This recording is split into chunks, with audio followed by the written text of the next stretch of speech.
Hello students, so welcome back again and we are back again for start the journey of MCS batch जो हमने छोड़ा था कुछ समय के लिए कुछ अनअवॉइडेबल रीजंस थे एंड थोड़ा इश्यूज आ गए थे तो हम लोग उस क्लासेस को अपने कंटिन्यू नहीं कर पाए थे जिस अकॉर्डिंग हम लोग चाहते थे but still we have sufficient time कि हम अपना सिलेबस को जल्दी कंप्लीट कर पाए एंड वो रिस्पॉन्सिबिलिटी मेरा रहेगा।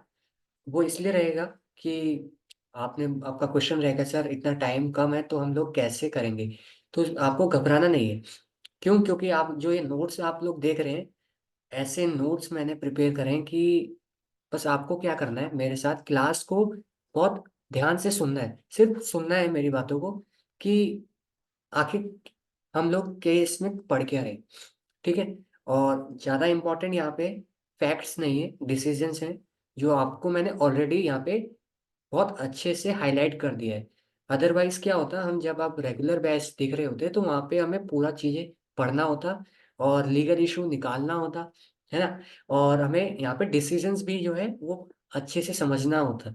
बट मैंने क्या करा है कि फैक्ट्स आपको इस वे में यहाँ पे मैंने समराइज कर दिए हैं और पूरा केस लॉ ऐसे समराइज कर दिया है हर केस के बाद।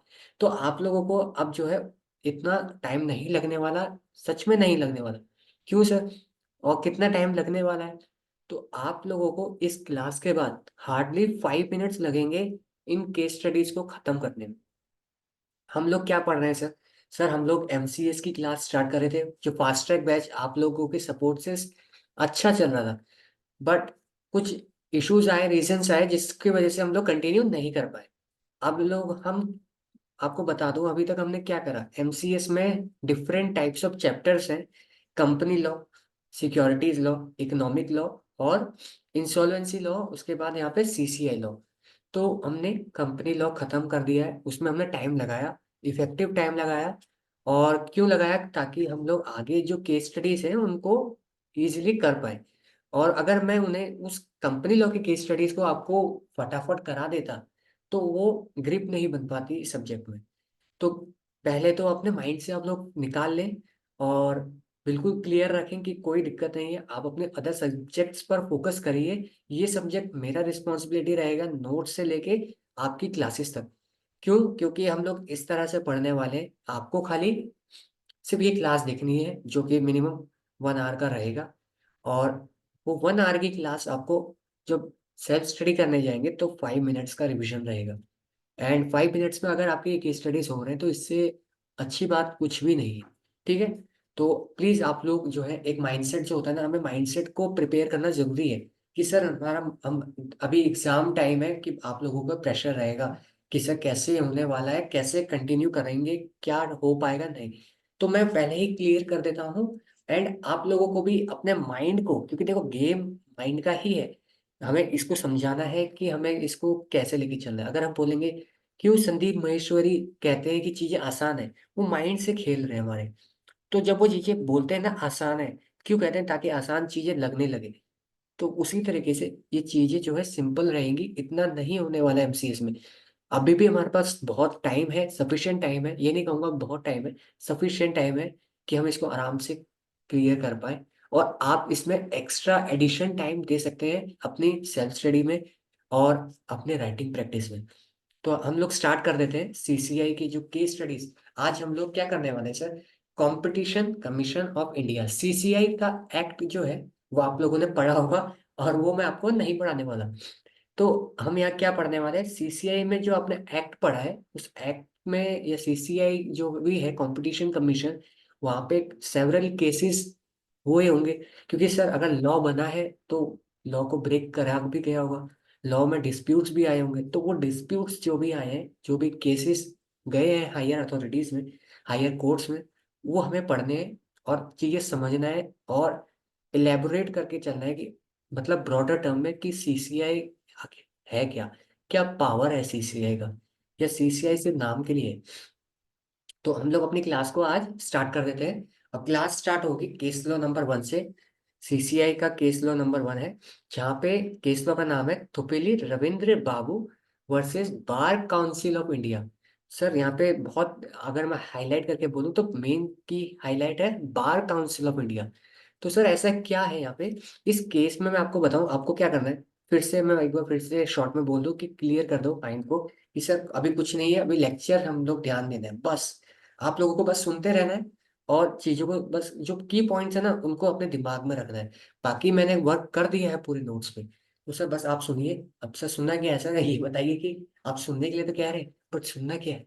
सुनना ये है कि इस केस में ये हुआ था कि मैं एक पर्सन, ठीक है, एक पर्सन हूँ और मैं एजुकेशन मैंने अपना सीएस कर लिया है।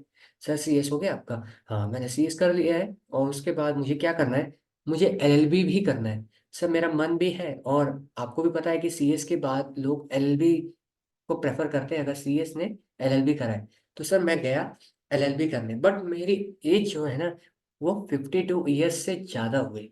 कितनी हो गई सर? 52 से ज़्यादा हो गई। सर लगते तो नहीं हो सर, ये फिल्टर का कमाल है, इसी वजह से नहीं लग रहा हूँ, बट मैं 52 ईयर से ज़्यादा का हो गया। एंड मुझे एलएलबी करना है, बहुत मन है मेरा एलएलबी को करने का। तो एलएलबी करना है सर मुझे। तो दिक्कत कहाँ है सर? सर दिक्कत यहाँ आई कि मैं जब गया एजुकेशन अपनी लीगल एजुकेशन को करने, अपनी एलएलबी को करने, तो जैसे हमारे सीए का इंस्टीट्यूट कौन है? सर सीए के लिए आईसीएआई है। सीएस के लिए कौन है सर? सर सीएस के लिए आईसीएसआई है। सर सीएमए के लिए कौन है सर? सीएमए के लिए आईसीएमआई है। तो सर मैं ये क्या बता रहा हूँ, ये सारे कौन है सर? ये रेगुलेटरी फंक्शंस हैं, जो रेगुलेटरी बॉडीज है, जो क्या करती हैं, रेगुलेटरी फंक्शंस को कंप्लाई कराती हैं। यानी कि सीएस को रेगुलेट कौन करता है सर? आईसीएसआई करता है ना। तो रेगुलेटरी बॉडी हो गई कौन? आईसीएसआई।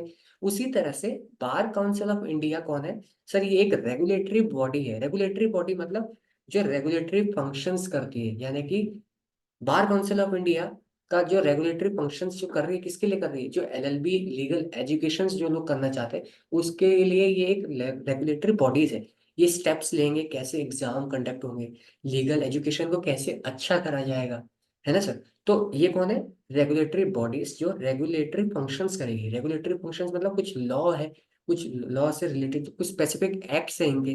जैसे बार काउंसिल ऑफ इंडिया का अपना एक एक्ट होगा, सीएस का अलग एक एक्ट है। तो जो वो एक्ट बने हैं उनको रेगुलेट करने का काम है। सब बहुत आराम से चलेंगे सर, ऐसा मत सोचो। इसलिए मैं बता रहा हूँ क्योंकि बहुत टाइम है। बस यहाँ सुन लेंगे तो एग्जाम में कोई दिक्कत नहीं आने वाला, रिवीजन में कोई दिक्कत नहीं आने। तो सर हमने यहाँ तक क्या समझा, मैं एक पर्सन हूँ, मैं एक पर्सन सीएस करके बैठा है। अब वो चाहता है कि वो एलएलबी भी करे ताकि हमारा पैकेज और बढ़ जाए, है ना? तो क्योंकि मार्केट में कंपनीज में सीएस के साथ एलएलबी प्रेफर करते हैं कहीं कहीं। आप जब भी इंटर्नशिप जाएंगे या जॉब के लिए आपको कभी भी वैकेंसी आ जाता है, तो वैकेंसी में क्या लिखा होता है? आपका सीएस प्लस एलएलबी होना चाहिए, इतना एक्सपीरियंस होना चाहिए। तो दुख होता है ना कि एलएलबी नहीं करा, इसलिए एलएलबी कर लेते। तो गए सर, एज तो हो गया 52। अब बार काउंसिल ऑफ इंडिया ने एक रिस्ट्रिक्शन लगाया है कि जिसका एज 52 ईयर्स से ज्यादा हो गया है वो जो है फॉर्म फाइल नहीं कर सकता। कैसा फॉर्म सर? सर वो ना एलएलबी का कोट नहीं पहन सकता सर, वो मतलब एग्जामिनेशन नहीं दे सकता, वो उसकी पढ़ाई नहीं कर सकता। तो सर यहाँ पे मैं गया किसके पास? सीसीआई के पास। क्यों गया? कि बार काउंसिल ऑफ इंडिया ने अपनी पावर का एब्यूज करा है, एब्यूज करा है, डोमिनेंस का यूज करा है और डोमिनेट करी है पोजीशन अपनी। क्योंकि सर लीगल एजुकेशन को रेगुलेट करने का काम किसका sir? Sir bar council of India. Sir legal education की बात हो रही है। तो आपको भी पता ही है कि एलएलबी वगैरह के लिए बार काउंसिल ऑफ इंडिया सर्टिफिकेशन सारी चीजें करती है। तो सर वही एक बॉडी है जो करती है। सीएस का सर्टिफिकेट कौन देगा? आईसीएसआई देगा। तो legal education bar council of India दे रहा है। तो क्या हुआ सर इसमें ऐसा? तो यही एक बॉडी है, यही एक बॉडी है अगर, तो ये एक बॉडी क्या कर रही है? कंपटीशन को एक तो कम कर रही है, उसके बाद अपनी पावर का डोमिनेंट यूज कर रही है ना सर। क्योंकि एक ही बॉडी है। अगर आपके वहां पे एक ही दुकान वाला है जहाँ से आपकी मदर जो है वेजिटेबल्स लाती है, तो अगर उसने प्राइस 10 से 1 लाख कर दिया तो सर वो क्या कर रहा है? क्योंकि उससे खरीदना पड़ेगा सर, हमें उससे खरीदना पड़ेगा। तो वो अपनी अब्यूज ऑफ डोमिनेंस कर रहा है। किस इसको क्या बोलते हैं सीसीए में? ये कंपटीशन एक्ट में, लॉ में हम यही बोलते हैं ना कि अब्यूज ऑफ डोमिनेंस, यानी कि अपनी पावर का डोमिनेटिंग पोजीशन का यूज कर रही है। तो ये यहाँ पे केस हुआ है कि मैंने कह दिया कि भाई ये अपना जो है वही दादागिरी वाला काम कर रही है, क्योंकि यही एक बॉडी है जो लीगल एजुकेशन को करती है। अब केस गया कहाँ सर? सीसीआई में गया सर, मैं सीसीआई के पास गया। तो मैं कौन हूँ सर? मैं एक इंफॉर्मेंट हूँ। मैंने केस इनिशिएट करवाने के लिए सीसीआई के पास गया, तो मैं कौन हुआ सर? इंफॉर्मेंट। इंफॉर्मेंट कौन हो सकता है? आप ध्यान से समझना, इंफॉर्मेंट कोई भी हो सकता है, आप भी हो सकते हैं, और जितने भी पार्टीज, कोई भी पार्टी, कोई कंपनी, बॉडी कॉर्पोरेट, मतलब कोई भी जो है इंफॉर्मेंट हो सकता है। सर मैं इस बात पे इतना जो है इम्फेसाइज क्यों कर रहा हूँ? इसलिए कर रहा हूँ क्योंकि कंपनी लॉ के केसेस के लिए क्या होता है, या जितने भी कुछ केसेस होते हैं वहां पे लोकस स्टैंडाई यूज होता है। सब बहुत ध्यान से समझना है इस बात को। लोकस स्टैंडाई, लोकस स्टैंडाई का मतलब होता है कि अगर आपके साथ कुछ गलत हुआ है तो ही आप एप्लीकेशन फाइल कर सकते हैं टू द कोर्ट। ठीक है सर, मतलब लोकस स्टैंडाई होना जरूरी है। ठीक है सर। अब यहाँ पे क्या है कि मैंने, मान लो मेरे किसी दोस्त ने देखा कि ये जो बच्चा है ना, ये जो बंदा है, मेरा दोस्त है, हो गया है 52 साल का बुढ़ा हो गया है, पर दोस्ती बहुत पुरानी है। तो क्या हुआ कि इससे मेरी दोस्ती है, मेरे दोस्त ने कहा कि यार तेरे साथ गलत नहीं होगा। यार थैंक यू यार, मेरे साथ गलत नहीं होगा। वो मेरा दोस्त है, उसको बुरा तो लगेगा ही। क्या वो केस फाइल कर सकता है सीसीआई के पास? तो आंसर इज यस। ये केस लॉ आने वाला है फ्यूचर में, तो इसको बहुत ध्यान से सुनना। और एग्जाम में क्वेश्चन भी आ सकता है कि क्या कोई कोई भी पर्सन क्या सीसीआई में केस इनिशिएट कर सकता है, इवन उसने, मतलब उसके ऊपर कोई लॉस नहीं हुआ, कुछ भी नहीं हुआ, तो अदर केसेस में तो नहीं कर सकता। लोकस स्टैंडाई होना जरूरी है। मतलब कोर्ट में केस बाद में जाता है, मतलब कहते हैं ना कि यहाँ से अलग जो है दलीलें दी जा रही है, अगर इजी बोलूँ तो यहाँ से अलग दलीलें दी जा रही है, ये वकील अलग बोल रहा है, गवर्नमेंट का लॉयर अलग कह रहा है। तो सर ये जो चीजें हो रही हैं ये तो बहुत बात की बात है। पहले तो क्या देखा जाएगा कि लोकस स्टैंडाई होना जरूरी है। नहीं मतलब सर, केस लॉ कम से कम 2 से 3 केस लॉ बन सकते हैं इसी बोर्ड पे। किस पे? लोकस स्टैंडाई पे। तो ध्यान देना है सर, क्या ध्यान देना है कि सर अगर कोई भी इंफॉर्मेंट अगर कर सकता है केस इनिशिएट किसी भी अथॉरिटी में, सीसीआई में कर सकता है, तो वो इंफॉर्मेंट है। सीसीआई में वो कर सकता है क्योंकि वहां पे लिखा गया है इंफॉर्मेंट मतलब कोई भी, है ना सर। बट बाकी जगह पे जैसे कंपनी लॉ केसेस में आपका लोकस स्टैंडाई होना जरूरी है, एंड सीसीआई में लोकस स्टैंडाई होना जरूरी नहीं है। तो यही चीज को आपको ध्यान रखना है, कहाँ जरूरी है और कहाँ जरूरी नहीं है। सीसीआई में नहीं है क्योंकि वहां पे सिर्फ इंफॉर्मेंट लिखा है, इंफॉर्मेंट मतलब कोई भी। तो सर यहाँ पे कोई भी सीसीआई में केस इनिशिएट कर सकता है। बहुत ध्यान से, पहले के कुछ केस लोगों में टाइम लेने वाला हूँ, तो ध्यान से सुनिए। तो सर ये चीज था। तो सर केस इनिशिएट हो गया सीसीआई में। क्या सीसीआई कैसा है आपको लगता है कि क्या ऑर्डर देने वाला है? तो सर ऑर्डर ये दिया सीसीआई ने कि सीसीआई ने जो है, मैंने जो है केस फाइल करा, केस फाइल करा, बट केस डिसमिस कर दिया सीसीआई ने। क्या हुआ सर? मैं इंफॉर्मेंट था, मैंने केस इनिशिएट करा, आप सीसीआई है, आपको केस फाइल करके दे दिया, केस इनिशिएट करना है सर प्लीज, आपको केस लड़ना, आपको इसका केस एक्सेप्ट करना पड़ेगा। बट आप कौन है? सीसीआई। आपने क्या करा? केस को डिसमिस कर दिया। क्यों करा? उसका डिसीजन आपको बहुत ध्यान से सुनना है क्योंकि एग्जाम में डिसीजन ही लिखना है। डिसीजन क्या है सर? इसलिए करा क्योंकि बार council of India is not an enterprise under CCI, यानी कि कंपटीशन एक्ट के according bar council of India enterprise नहीं है। और एंटरप्राइज कौन होता है ये आपको पता होना चाहिए क्योंकि आपने सीसीआई को पढ़ा होगा, अगर आप लोग सीएस प्रोफेशनल में हैं या फिर आप लोग सीएस एग्जीक्यूटिव लेवल पे है। ठीक है सर। तो सर बाकी बातें तो बाद में कि क्या इसने सही करा, क्या इसने गलत करा। कंपटीशन कमीशन में, सीसीआई में आपके अगेंस्ट में तभी जो है कोई भी एक्शन लिया जा सकता है कि आप सबसे पहले तो एंटरप्राइज होना जरूरी है। क्या होना जरूरी है सर? एंटरप्राइज। तो यहाँ पे क्या हुआ, लीगल इशू यही बना कि मैं एक बंदा था, एक पर्सन था जिसको जो है लीगल एजुकेशन करना था, बट एक रिस्ट्रिक्शन लगा दिया बार काउंसिल ने कि आप जो है नहीं कर सकते। एक एज रिस्ट्रिक्शन था, 52 ईयर्स के बाद आप जो है लीगल एजुकेशन जो है एडवोकेट नहीं बन सकते, एलएलबी का नहीं कर सकते। कुछ भी केस बन सकता है ना। ऐसे बन सकता है कि आपका जो है इंस्टीट्यूट कौन है? सीएस का इंस्टीट्यूट है, आईसीएस है। आईसीएसआई ने एक रिस्ट्रिक्शन लगा दी है कि आप 5 साल के बाद जो है फिर से एग्जीक्यूटिव में रजिस्ट्रेशन आपको कराना पड़ेगा, या प्रोफेशनल के लिए, क्योंकि आपका वो जो है एक्सपायर हो जाएगा। तो ये रिस्ट्रिक्शन किसने लगाई सर? आईसीएसआई ने लगाई। तो सर क्या वो लगा सकती है? आपको क्या लगता है, लगा सकती है? हाँ सर लगा सकती है ना सर। अब ऐसे क्यों? क्योंकि वो एक रेगुलेटरी बॉडी है। तो वैसे एक और एग्जांपल दें तो सेबी। सेबी कौन है सर? एक रेगुलेटरी बॉडी है जो स्टॉक एक्सचेंजेस को रेगुलेट करता है। तो सर रेगुलेट कर रही है कौन? सेबी। सेबी कौन है? Regulatory body. कौन है सर? Regulatory body. तो क्या सर सेबी ये रिस्ट्रिक्शन नहीं लगा सकता कि ये कंपनी को अगर सेबी को स्टॉक एक्सचेंजेस में लिस्ट करवाना है तो ये रिस्ट्रिक्शन आपको रखनी पड़ेगी, और अगर आपने इतना डिफॉल्ट करा है तो आप जो है लिस्ट नहीं हो सकते। तो ये क्या थी सर? ये रेगुलेटरी फंक्शन ने, ये रेगुलेटरी फंक्शन हैं, यानी कि एक्शंस लिए गए, रिस्ट्रिक्शंस लगाए गए। क्या सेबी नहीं लगा सकता? सर बिल्कुल लगा सकता है। तो सर ये तो वो उसकी इनहेरेंट पावर है ना सर, उस पर अथॉरिटी है, क्योंकि एक वो रेगुलेटरी बॉडी है, उसने रेगुलेटरी इन नेचर ये चीजें करी है। उसी तरीके से बार काउंसिल ऑफ इंडिया ने जो ये रिस्ट्रिक्शन लगाई है कि आप जो है अब एजुकेशन जो है हायर परस्यू नहीं कर सकते, तो ये एक फंक्शन जो है, ये जो भी action bar council of India ने लिया वो रेगुलेटरी इन नेचर है। दूसरी चीज वो एंटरप्राइज ही नहीं है। तो सर देखिए, एक दिक्कत मैं आपको बताता हूँ क्या होता है यहाँ पे। हर टीचर का अपना मल्टीपल इंटरप्रिटेशन होता है, बट इस केस लॉ में आपको कोई बोलेगा कि सर यहाँ पे ये एंटरप्राइज नहीं है, ये तो बुक में भी लिखा हुआ है, मैंने भी लिख दिया। बट आपने जब मेरे से अभी सुना, तो क्या सुना सर? आप बताइए क्या सुना?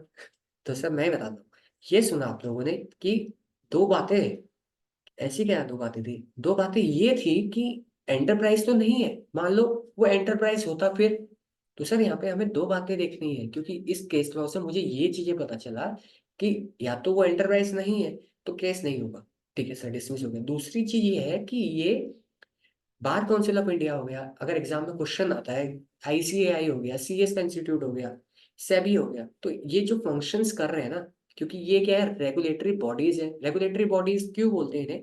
क्योंकि इनके ओन स्पेसिफिक एक्ट है, इनके खुद के स्पेसिफिक एक्ट है। सेबी का सेबी एक्ट अलग है, सीएस का सीएस एक्ट अलग है, आईसीएसआई का सीए का अलग है। तो सर जिनके स्पेसिफिक एक्ट होते हैं उन्हें हम क्या बोलते हैं सर? रेगुलेटरी बॉडीज बोलते हैं। और ये जो फंक्शन ये कर रहे हैं ये रेगुलेटरी इन नेचर है, क्योंकि इनको क्या करना है, अपनी इन बॉडीज को, ये जो इनके जो इंस्टीट्यूट्स हैं इनको रन करवाना है, तो वो फंक्शंस को क्या करना पड़ेगा, इनिशिएट तो करना पड़ेगा ना।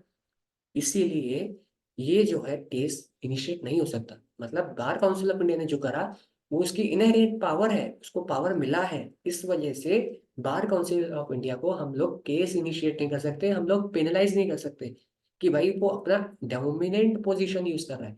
कि सीएस आईसीएस है, बोल दे कि भाई सीएस एग्जीक्यूटिव करना है तो आपको इतना क्राइटेरिया फॉलो करना पड़ेगा कि आपको 12th पास होना चाहिए, तो क्या ये गलत है? ये आप बताइए। देखो, लॉ को पढ़ना और लॉ को समझना अलग चीज है। लॉ को कोई भी पढ़ सकता है, ये आप भी जानते हैं as a CS professional student. And अगर आप लोग कहीं इंटर्नशिप भी कर रहे हैं, कुछ भी कर रहे हैं, एग्जाम तो आने वाला है, कोई बात नहीं, बट एग्जाम से हमें ज्यादा ही पढ़ता है। एग्जाम से इन लॉ को जो है ना पढ़ा नहीं जाता है, इसको समझा जाता है। क्योंकि अगर पढ़ेंगे तो कल फिर भूल जाएंगे, फिर आपको फिर पढ़ना पड़ेगा। तो चीजों को समझिए कि हो क्या रहा है। देखो प्रैक्टिकल देखिए ना, एक बच्चे क्या होते हैं कि छोटी पिक्चर लेते हैं, या कोई भी, मतलब मैं भी अगर एक स्टूडेंट होऊंगा कभी, तो मैं भी ऐसे ही था कि एक छोटी पिक्चर लेता था कि ऐसे है। अगर छोटी पिक्चर ली हमने तो दिक्कत है लॉ के लिए। हमें बड़ी पिक्चर लेना है। बड़ी पिक्चर मतलब हमें बड़े लेवल पे सोचना है कि अगर ये एक प्रोविजन है तो ये प्रोविजन कैसे अप्लाई हो रहा होगा मार्केट में। तो इस प्रोविजन को कैसे अप्लाई करना है, क्या होगा। क्योंकि कल को आप सीएस बनेंगे, क्या 25,000 वाला सीएस बनना है क्या आपको? या 50,000 आपको कमाने हैं क्या मंथली? नहीं ना। आपको अच्छा खासा पैकेज उठाना है। वो कैसे उठाएंगे? जब आपको, आप चीजों से प्यार करेंगे, इन चीजों को अपने दिल में बसाएंगे, समझेंगे कि यार ऐसा होगा कि वो एक रेगुलेटरी बॉडी थी, इसलिए हम उसके ऊपर केस इनिशिएट नहीं कर सकते। मान लो आप कंपनी के सीएस हैं और आपके डायरेक्टर हैं, ठीक है, आपका डायरेक्टर जो है वो एलएलबी करना चाहते हैं, बहुत बड़े कंपनी मुकेश अंबानी की, और आप सीएस हैं वहाँ के। बट मान लीजिए आप एक सीएस है, मतलब मल्टीपल सीएस काम करते हैं, डिपार्टमेंट होता है सीएस का, वहाँ पे आप भी हैं। तो वहाँ पे जो सीएस के जो डिपार्टमेंट में बड़े सीएस है, माने कि जो हेड होते हैं, एक्सपीरियंस होते हैं, जिनके अंडर आप लोग काम करते हैं एज सीएस में, भैया इंटर्न भी कर रहे हैं, सेमी क्वालिफाइड है, तो क्या होगा, वो आके आपसे कंसल्टेंसी लेंगे कि मुझे एलएलबी करना है, और कुछ भी हो सकता है, तो मुझे करना है सर एलएलबी, सीएस के पास गए, सीए के पास तो नहीं जाएंगे ना। तो सीएस के पास गए तो सीएस ने बोला सर आप नहीं कर सकते। तो उन्होंने कहा कि ऐसे कैसे, मुकेश अंबानी नहीं कर सकता? चलो केस में केस करते हैं। आप बाहर कौन से जब इंडिया को खत्म ही कर देते सफा। तो सर सीएस ने गलत कंसल्टेंसी करी ना, वहीं आप आ गए। सर रुकिए, आपके सीएस चले गए, वहीं मत बोले ना। आप गए, सर देखिए ऐसा है, सीसीआई का केस लॉ नंबर 1 है, हमने पढ़ा था, हम जब प्रोफेशनल स्टूडेंट्स थे, कि sir Thupili Ravindra Babu versus bar council of India.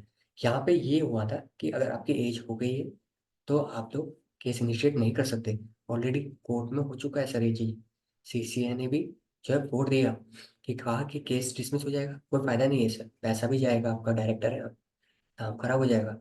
कि मुकेश अंबानी जो है कोर्ट में गए और केस हार गए, कितना बड़ा नाम खराब हुआ, गुडविल खराब हो गई ना सर। तो सर ऐसा मत करिए। जो है ये बार काउंसिल ऑफ इंडिया जो है रेगुलेटरी बॉडी है और एंटरप्राइज नहीं है सर। और एंटरप्राइज है भी तो इसका ये रेगुलेटरी फंक्शन है। तो ये आप ऐसा नहीं कर सकते सर। तुम फिर समझ नहीं बोलते। क्या नाम है बेटा, कहाँ से आते हो, कहाँ पढ़े हो, क्या इंटर्न कर रहे हो क्या? अरे कल से मेरे साथ बैठो, मैं बहुत परेशान रहता हूँ, तुम ही हो जो मुझे आगे पहुंचाओगे। तो सर मेरा बेटा खाता रहता है, तो उसको आपको मैनेज करना पड़ेगा। तो सर यही चीज होता है, नॉलेज जो है, कब पैसा जो है ना किसके पीछे भागता है? देखो पैसा भाग रहा है नॉलेज के पीछे। जितनी ज्यादा नॉलेज होगी उतना आपका पैसा भी भागेगा। जितनी कम नॉलेज होगी वहीं स्टक हो जाओगे। देखो किताबें वही हैं, चीजें वही हैं, समझने का नजरिया बदलना होगा। और तो थोड़ा सा ये है कि केस तो हो गया और ये सारी चीजें हो गई, केस तो हमारा खत्म हो गया सर। और बस आपको ये फैक्ट्स यही थे कि सर वो पर्सन को जो है लीगल एजुकेशन हायर करना था, जो नहीं कर पाया। एंड वो सीसीआई के पास गया और वो इन्फॉर्मेंट था। इन्फॉर्मेंट कौन हो सकता है? कोई भी। मैं भी हो सकता हूँ और मेरा पर्सन कोई भी फ्रेंड वगैरह कोई भी हो सकता है। तो सीसीआई ने जो है केस डिसमिस कर दिया। दो यहाँ पे पॉइंट्स है सर, या तो वो एंटरप्राइज नहीं है इसलिए केस डिसमिस हुआ है, दूसरा रेगुलेटरी बॉडीज की सब बार काउंसिल ऑफ इंडिया, तो उसने अपना regulatory in function in nature जो था वो चीजें एक्शंस में ली, इसलिए जो है केस डिसमिस हो गया। ठीक है, तो केस खत्म सर। अब मैं थोड़ा ये कह रहा था कि थोड़ा मुझे ब्रीथ, थोड़ा वॉइस जो है खींच, इसको बोलने में थोड़ा सा इशू हो रहा है। आपको पता ही है थोड़ा सा मेरा इशू चल रहा है, जिस वजह से हम लोग क्लास कंटिन्यू नहीं कर पाए थे। बट मैं ट्राई कर रहा हूँ। आज मैंने काफ़ी टाइम बाद क्लास को लिया है और रिकॉर्डिंग कर रहे हैं। तो मे भी जो है कुछ दिन में ये ठीक हो जाए, क्योंकि जब तक थोड़ा आदत बनेगा तो हो जाएगा प्रॉपर। बट मेरा कोशिश पूरा है कि आप लोगों को जो है सारी चीज़ें समझाऊं। तो अगर आपको लगता है कि स्लो जा रहा है तो आप थोड़ा स्पीड में क्लास को कर सकते हैं। बाकी मेरे अकॉर्डिंग आपको जो है क्लासेस इसी इसमें करना चाहिए, क्योंकि हम क्योंकि आज की क्लास में ये केस खत्म हो जाएंगे, केस लॉस। ठीक है, तो 1 घंटे की क्लास है और अगर आप 1 घंटा देखेंगे तो 5 मिनट में आपका रिवीजन बाद में हो जाएगा। सर आगे नेक्स्ट केस करें सर? जी सर। नेक्स्ट ये है, मैं आपको बताता हूँ समरी। ये जो चीज जो है बहुत इफेक्टिव रहने वाला है।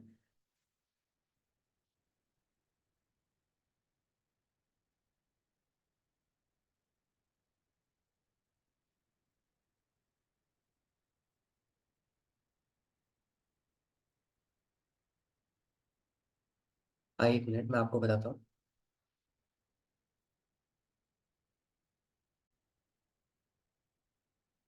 तो समरी में आपको बताना चाहता था, समरी अब ये है कि एग्जाम टाइम में आपको कैसे पढ़ना है। मैं जो कह रहा था ना कि आप लोगों को कितनी जल्दी रिवाइज होने वाला है, 5 मिनट के अंदर रिवाइज होने वाला है। तो वो कैसे होगा उसका सबसे शॉर्ट जो मैंने बनाया है ये है समरी।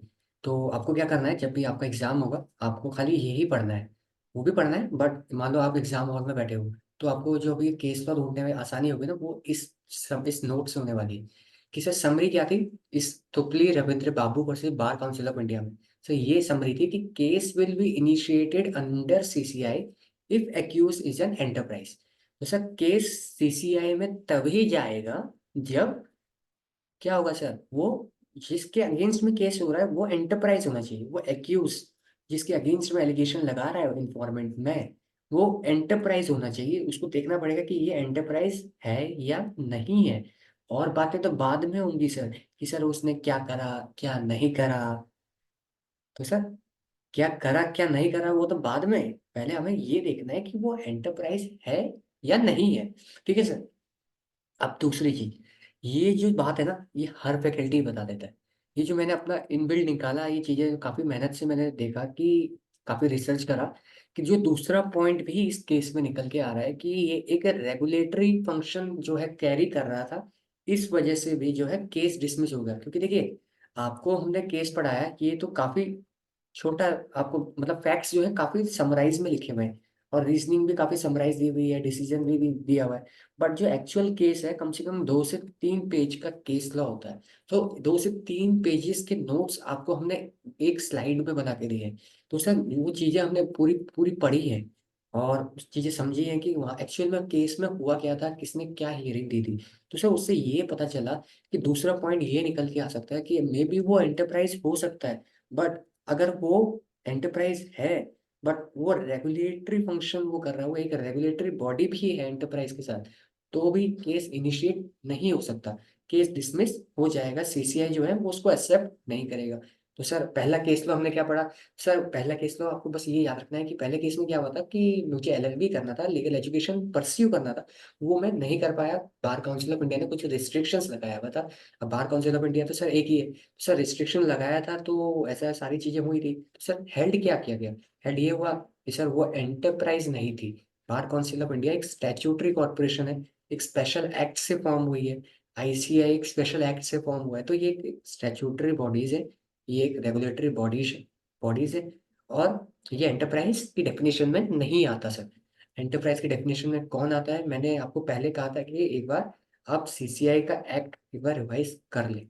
दूसरी चीज, वो रेगुलेटरी बॉडीज है, इस वजह से वो, यानी कि एक स्टैट्यूटरी कॉर्पोरेशन है, एक रेगुलेटरी बॉडी है जिसका एक स्पेशल एक्ट है, ओन एक्ट है, स्पेसिफिक एक्ट है। तो सर इसलिए केस इनिशिएट नहीं हो सकता। आपका केस का नंबर 1 सीसीआई का कंप्लीट होता है। कुछ इसमें ऐसा नहीं कि सर हमें और पढ़ना चाहिए, क्या करना चाहिए, कैसे करना चाहिए, नहीं। पहले केस में हमने बहुत ही बढ़िया टाइम लगाया, सफिशिएंट टाइम लगाया, और मैं भी बिलीव करता हूँ आपने अच्छे से समझा। तो सर सिंपल सी चीज़ ये थी, लीगल इशू पढ़ा हमने, उसका डिसीजन निकाला और रीजनिंग निकाली। और सर यहाँ पे रीजनिंग दो भी निकल के आ सकती है। ठीक है सर। तो आपको क्या करना है, सिर्फ इतना ही याद रखना है कि केस हुआ था और केस में ये हेल्ड करा गया था। ठीक है सर। अब जब एग्जाम में क्वेश्चन आएगा, एग्जाम में आपको क्या देखना है कि क्या वो इस केस से सिमिलर है, क्योंकि केस सिमिलर ही बन के आएंगे, कुछ अलग नहीं बन के आएगा, बस नेम चेंजेस हो जाएंगे। और आपको वहाँ पे यही ढूंढना है कि क्या ये केस इससे मिलता है, यानी कि यहाँ पे ये एंटरप्राइज है नहीं है, क्या वो एक रेगुलेटरी बॉडी है, क्या क्वेश्चन में ऐसा स्पेसिफाई करा है। अगर करा है तो ये वो केस है। और आपको बिल्कुल दिक्कत नहीं होने वाली एग्जाम में अपना केस को ढूंढने में, क्योंकि मैं बुक को, आपके जो नोट्स है उसको, बुक्स जो आपको मिलने वाली है उस तरह से प्रिपेयर कर रहा हूँ कि आप लोग जो है उसको बहुत ही ईजिली वे में, यानी कि ऐसे इंडेक्सेस बना रहा हूँ कि आप क्या करेंगे, खाली एक पेज ओपन करेंगे और आपका जो है वो केस का जो है सामने आ जाएगा। ठीक है। और मैं उसके लिए सॉरी बोलता हूँ कि मैं उतना इफेक्टिव आउटपुट नहीं दे पा रहा, बिल्कुल थोड़ा गला जो है वो सपोर्ट नहीं दे रहा है। बट आप लोग जो है प्लीज सपोर्ट देना, और अच्छे से क्लास को समझना, क्योंकि हम कॉन्सेप्ट्स को समझने में और अपना जो हमारा गोल है, जो विजन है, जो भी हमें अपना क्लियर करना है, सीएस का एग्जामिनेशन निकालने, उसमें बिल्कुल कमी नहीं है, पूरा सपोर्ट हमारी तरफ से रहेगा। एंड नेक्स्ट पेज में हम तो पढ़ते हैं सीसीआई का सेकंड केस लो, क्या कह रहा है? सीसीआई का सेकंड केस में ये कहता है कि cartelization in industrial and automotive bearing suo motu case. तो सुओ मोटो केस है, यानी कि सीसीआई, मैं एक सीसीआई हूँ, बॉडी हूँ, जिसने क्या करा, सुओ मोटो यानी कि खुद से ही एक कंपनी या कुछ कंपनीज के ऊपर केस इनिशिएट कर दिया। तो ये केस लॉ बना हुआ है। ठीक है सर। अब यहाँ पे लिखा हुआ है ऑटोमोटिव बियरिंग सुओ मोटो। तो ऑटोमोटिव या ऑटोमोबाइल बेयरिंग क्या होते हैं सर? सर ये एक तरीके के बेयरिंग्स होते हैं, जो मैंने आपको पिक्चर्स यहाँ पे हाईलाइट करा हुआ है। तो इसके अंदर छोटे छोटे गोले होते हैं। तो ये बेयरिंग्स जो हैं बहुत जगह यूज होते हैं, जैसे मशीन्स वगैरह में भी यूज होते हैं, काफ़ी जगह पे यूज होते हैं। एंड फैंस वगैरह को, मतलब कोई भी चीज़ को अगर मूव करना है तो वहाँ पे भी यूज होते हैं। तो अच्छा खासा इसका बिजनेस रहता है ऑटोमोटिव बेयरिंग्स को बनाने का। तो ठीक है। मैं अब आपको फैक्ट्स बताता हूँ। फैक्ट्स क्या हुए थे इस केस में? फैक्ट्स ये थे कि मल्टीपल कंपनीज थी जिन्होंने, सीसीआई ने इन कंपनीज को जो है बहुत अच्छे से अ, फोड़ा। क्यों फोड़ा सर? फोड़ा मतलब आपको मैं कहने का मतलब है कि पेनलाइज करा। ऐसा क्यों हुआ? पेनलाइज करने का रीजन ये था कि इन कंपनीज ने अगर मैं आपको नेम बताऊं, आपको नेम बताता हूँ। नेम यहाँ पे जो है ये हुआ था, अगर मैं आपको बताऊं कि एक कंपनी है एबीसी बियरिंग लिमिटेड, ठीक है, स्काइपर है, और नील एक कंपनी है, एसकेएफ एक कंपनी है, टाटा स्टील एक कंपनी है जिसको आप जानते हैं। तो इस केस पे क्या हुआ कि इन्होंने कार्टेल बनाया। कार्टेल आप लोग जानते हैं कि ग्रुप ऑफ कंपनी साथ में आई और उन्होंने डिस्कशन करा कि हम लोग सब क्या बना रहे हैं, ऑटोमोबाइल बियरिंग्स बना रहे हैं, ऑटोमोटिव बियरिंग्स बना रहे हैं। तो जो ये बियरिंग्स हम लोग बना रहे हैं, तो इसका प्राइस हम लोग जो है रखेंगे, जो हम चारों कंपनीज ग्रुप ऑफ कंपनीज जो है रखने वाले हैं, और ना ही इसे ज़्यादा बेचेंगे ना इससे कम प्राइस में बेचेंगे। तो एक प्राइस इन्होंने क्या कर दिया, प्राइस को लॉक कर दिया कि सर हम इससे ज़्यादा प्राइस में नहीं बेचेंगे। तो ये इसको क्या बोलते हैं, अगर आपने सीसीआई का केस, सीसीआई चैप्टर्स पढ़ा होगा अच्छे से, या नहीं भी पढ़ा होगा, एग्जीक्यूटिव लेवल पे भी पढ़ा है, कोई बात नहीं। तो अगर मैंने कार्टेल बनाया, यानी कि ग्रुप ऑफ कंपनीज ने मिलकर क्या करा कि हमने जो है प्राइस डिसाइड कर दिया कि हम चार ही कंपनीज है मार्केट में, और हम लोग प्राइस नहीं बढ़ाएंगे, और प्राइस रख के ये कॉम्पिटिटिव नहीं रहेगा बिल्कुल, ये अच्छा प्राइस रहने वाला है। तो क्या होगा ऐसे केस में, हम इसे बोलते हैं कार्टेलाइजेशन। और सीसीआई का एक्ट अगर आपने पढ़ा है तो अगर ऐसा होता है, सीसीआई को लगता है कि कार्टेल फॉर्म हुआ है, तो वो पेनलाइज करेगा। तो सर यही केस था, यही फैक्ट था कि सीसीआई को पता चला कि इन्होंने कार्टेल फॉर्म करा है, और एविडेंस उन्होंने कलेक्ट करे। एविडेंस कौन कलेक्ट करता है, सीसीआई में डीजी होता है। डीजी मतलब डायरेक्टर जनरल। तो डायरेक्टर जनरल जो है सीसीआई को केस इनिशिएट करवाया। तो डायरेक्टर जनरल जो है इन्वेस्टिगेशन करता है और सारी चीज़ें जो है सीसीआई के पास रखता है कि सफिशिएंट एविडेंस जो है मिले हैं कि इनके बीच में कार्टेल हुआ है। तो सिंपल ये था, एक फैक्चुअल ओरिएंटेड केस था कि कुछ कंपनीज थी, इन्होंने क्या करा, कार्टेल फॉर्म करा, यानी कि टेलीफोनिक कन्वर्सेशन हुआ कि कंपनी के अगेंस्ट जो है इन्होंने जो है प्राइस डिसाइड करा हुआ है, कार्टेल फॉर्म करा हुआ है, और डोमिनेंट पोजीशन को करना चाहना है, कंपटीशन का मिसयूज जो है हो रहा है, और पब्लिक जो है वो सफर करेगा।